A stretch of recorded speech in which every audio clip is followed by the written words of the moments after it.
Greetings and salutations, loyal viewers of this channel. My name is Sean, and today we got to talk about an absolutely crazy story of a former TV star turned Black Lives Matter activist turned full-blown criminal who recently got sentenced to federal prison for defrauding people out of donations post George Floyd, post the Black Lives Matter riots, to the tune of nearly $500,000. Now, everything about this story, everything about this individual is hilarious in every possible way, so we're gonna have a great time going over this. But before we do, I want to thank everybody who supports this channel via actualjusticewarrior.com/join. Give me the money.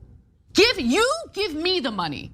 Okay. And I also want to say that on Wednesday, October 23rd, I will be at the Sovereign House at 7 p.m. for a live debate, one of the Soho debate series, versus a person called Joshua Eagle. And this person will be making the argument against me that it is the libertarian position to vote for Kamala Harris in this presidential election. You're gonna want to tune in for that. Register with the link in the description of this video if you can be there in person, because I'd absolutely love to meet you guys. Now, let's get into the actual story. Right at noon, we begin with breaking news. The FBI and Toledo police are raiding the house owned by High Frequency Ohio. Sir Maejor Page, a key member of the group. So the man at the center of this is a man called Tyree Conyers Page, who is also known as Sir Maejor Page. Very questionable nickname there, and how he was recently sentenced to serve 42 months in a prison in Ohio on federal charges. Prosecutors argue that Page took money donated to his organization through Facebook and used it for travel, personal items, and a home in Toledo. Yeah, Amanda, the FBI has arrested Sir Maejor Page, legal name Tyree Conyers Page. I want to show you what the scene is like here in the Central City right now. The FBI is just finishing up their search of this house on the 2000 block of Glenwood here in Central Toledo. Now, the FBI and Toledo police have been out here since about 7:30 this morning searching the home. A complaint was filed with the FBI's National Threat Operations Center back in April, alleging that Page was fraudulently utilizing a Black Lives nonprofit organization. They claim he was misrepresenting himself and posing as a Black Lives Matter leader. Now, before I go further into the details, I do want to point out for everybody out there in the audience that this man with two different names happens to be the whitest Black Lives Matter activist since Shaun King, and that's because this guy is actually an albino. Oh, so you said that it was a white guy. What happened? And you might think, Sean, that is irrelevant information, but the fact of the matter is, it absolutely is relevant, it is fascinating, and he also had a very sketchy past prior to this that should have raised suspicion due to the fact that he was running this Black Lives Matter Greater Atlanta Area organization, and obviously it just was not up to snuff. So I'm gonna roll into a news segment from 7 years ago out of Atlanta that will give you an idea of how crazy this person is and why he makes the perfect spokesperson for BLM, in my opinion. He has been at the center of two Fox 5 I-Team investigations, and now the Atlanta man accused of impersonating a police officer and posing as an FBI agent wants to be at the center of city council. Yeah, you might know Tyree Page as Sir Maejor. He's been an outspoken activist with Black Lives Matter of Greater Atlanta. So that's one hell of an intro from the I-Team over at Fox in Atlanta. A man accused of impersonating a police officer and an FBI agent wants to be at the center of city council. He calls himself Sir Maejor Page, leader of Black Lives Matter of Greater Atlanta, a group that broke off from the original Black Lives Matter organization here in Georgia. I come over here and I watch what's going on and I hold these cops accountable. But in the last year, authorities would arrest Page multiple times for impersonating a police officer. One of those came while Page took it upon himself to direct bus traffic at a downtown MARTA stop, then demanding to know who was in this car. Sir, would you roll your window down? I would like to identify you. He found out who he was. The man was an Atlanta cop. That would become the third time Page would be arrested for impersonating a police officer before he walked into the Sloppy Floyd building with a gun. According to a report from the private company Dynamic Security, Page refused to show ID to their staff, claiming he was with the FBI and they were hindering an investigation. Somehow a Dynamic Security supervisor let him through. This is a surveillance picture from inside the Secretary of State's corporate records office showing an armed Page waiting in line. Now, I also want to point out that there is a toupee that is impersonating someone's hair on top of this man's head that I don't quite understand, and I think it is very, very important to highlight that that is one of the most ridiculous hairdos I've ever seen. And believe me, as somebody who is well aware of the fact that I do not have the best hair in the United States of America, you have to go above and beyond to portray yourself himself with such horrible hair that I will actually comment on this. So yeah, this guy had been investigated by the local Atlanta affiliate for all these different other crazy things, including 2 different impersonations of law enforcement officers. So is it all that surprising that he ended up running a fraudulent BLM organization? In fact, considering the main BLM organization was actually fraudulent, is this surprising at all? Or maybe is he just not fraudulent? He's just following in the footsteps of the original BLM organizers. Again, let me know what you think down in the comments below. And today, he announced his plan to run for Atlanta City Council president. Maejor's team says he filed his paperwork this morning at City Hall and that he's running for council president because he has a, quote, social responsibility and moral obligation to step up. Page ultimately pleaded guilty to a misdemeanor obstruction charge and is currently on probation. As for the other charges against Page, they were dropped. So there's a reason I decided to highlight this new segment in particular, and that's the reason right there, because I like to communicate a bit of a story to you guys, a bit of a narrative in every video that I bring to you, and this perfectly encapsulates who this man is. Somebody accused of committing crimes, somebody with a lengthy criminal history, saying that he needs to step up into the world of activism, he needs to serve in government because he's being called due to the fact that he has this greater responsibility. And what was that greater responsibility? Being an advocate for Black Lives Matter. Now, this guy is going super hard, and probably it has to do with what I'm going to call albino syndrome or an albino complex in this particular moment, and trying to be the most pro-black public-facing person he could possibly be. But in reality, as we find out, and he has been convicted of these charges, by the way, he's nothing more than a common thief. He's nothing more than what they highlighted in the first half of that, which is a criminal impersonator rather than somebody who's actually a legitimate advocate for a good cause.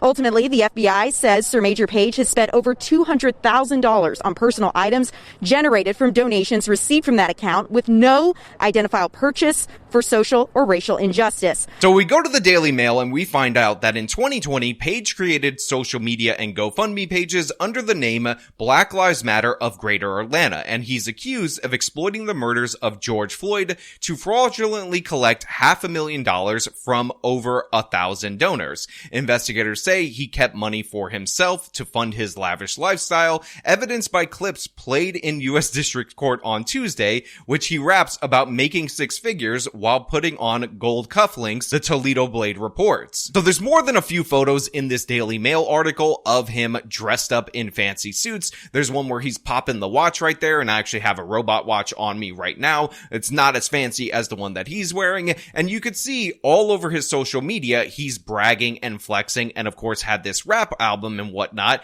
and to me, it's pretty damn hilarious. But in addition to that, because the Daily Mail is a tabloid, and this is one of the reasons why I love tabloids from time to time in certain instances, there's a caption underneath his mugshot, which I just find to be absolutely hilarious, so I'm gonna have to read it for all of you guys out there in the audience. Sir Maejor Page, who calls himself the world's sexiest albino, has gone on trial accused of conning donors out of $500,000. So here's the photo of him with the gold cufflinks, but it's important for you guys to understand that the personal purchases went beyond fancy clothes for this individual, which maybe if you had a good enough lawyer, you could argue were to make him look better in order to solicit more donations as the head of this organization. He also bought himself a single family home in Toledo, and his lawyers have an absolutely hilarious explanation for why he purchased this home, which by the way was his primary residence. Page's lawyers disputed the allegations and told the court that his client intended to use the property and the funds to set up a community or battered women's shelter. FBI agent Matthew DeSorbo testified that the money from the charity's account was often used on restaurants and retailers in the Toledo area, with over $100,000 spent on the house in the city's Old West End. Now, to be 100% clear, even though this man has been accused and convicted of misappropriating these funds, and it's clear and obvious he bought this single family home for himself, and this is in line with the pattern from Black Lives Matter, even the legitimate organization, where they end up wasting donors' funds on properties. This was not particularly high-end by comparison, but also, even though it's not high end by a comparison, being a home valued a little bit over $100,000, the fact is he's accused of stealing $500,000. So as a percentage of the donations, this home's value is actually more than what the BLM organization proper spent on property by comparison. Now again, we go back to the Daily Mail article. So it says Black Lives Matter Greater Atlanta ended in May 2020 in the red,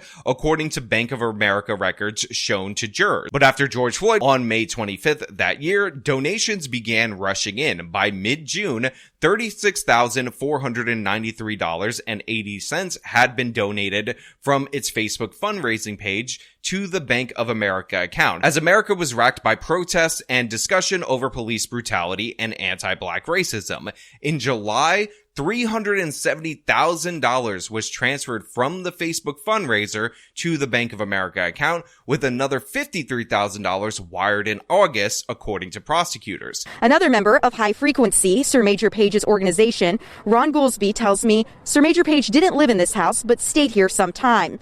Goolsby is a close friend to Sir Maejor Page. He tells me High Frequency bought the house to shelter battered women and other victims of domestic violence. Ultimately, Goolsby says he's not worried about the FBI searching the home. He believes whatever they have won't stick. As he says, Sir Maejor has faced similar charges before. Toledo police have been out here for quite a few hours. In that time, our photographer saw officers pull out 2 or 3 big boxes, a big TV, and other items that looked like a fire pit. And we've also seen officers sifting through recycling and trash outside. One neighbor tells us the group moved into the house about a month ago and have had a few parties, but it's been mostly quiet. Now, it's also important for you guys to understand that Page basically started misappropriating the funds immediately when they started flooding in. They got their hugest donation, which was the $370K, in July of that year. And it's not said in this particular article, but I do believe that one of the things that is understated in terms of impact is the Rayshard Brooks shooting, because that actually happened in Atlanta. But by August, he actually spent the $108,000 on the Toledo home, which is the centerpiece of this particular case. So this guy thought he wasn't going to get caught after getting a huge amount of money in July of 2020, $370,000 for Black Lives Matter for the greater Atlanta area. And then he turns around and buys a home in Toledo, Ohio, the very next month.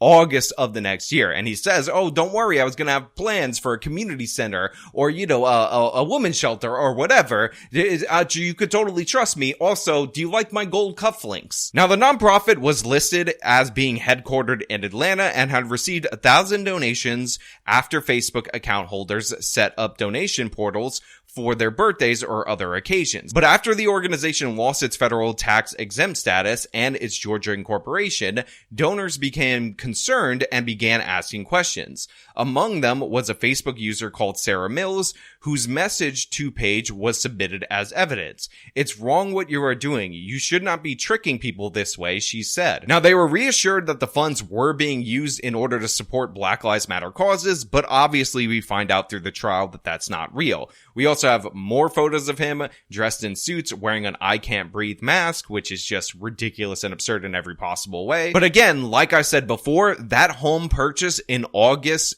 right after he got the big donations, was the death nail for his case, because according to the FBI, he actually tried to cover up the purchase agreement via a non-disclosure agreement. And if you're not planning on doing anything wrong, if you're not misappropriating funds, that would be completely and totally unnecessary. Now, they were also able to recover firearms that he purchased with this money that was transferred from the Black Lives Matter charity to his personal account, and other ridiculous things, including 16 blue suits that he bragged about in a rap video, because all of these idiots have to be budding rappers. Now, some of my favorite images from this are the feds raiding this property while it has a Black Lives Matter sign, but them also taking out this jumbo giant big screen TV that was purchased with donation funds for the home that was totally not his personal residence and was definitely going to be set up in the future to 100% be a better women's shelter or whatever, community center, whatever he was saying it was. Don't worry about it. I mean, that TV is so new. It actually still has the yellow tag on the bottom right corner of it